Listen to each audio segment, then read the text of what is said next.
بسم الله الرحمن الرحيم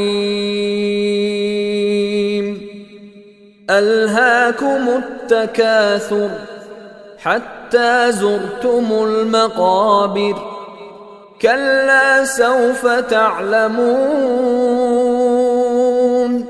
ثم كلا سوف تعلمون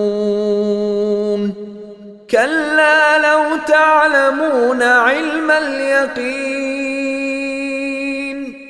لترون الجحيم ثم لترونها عين اليقين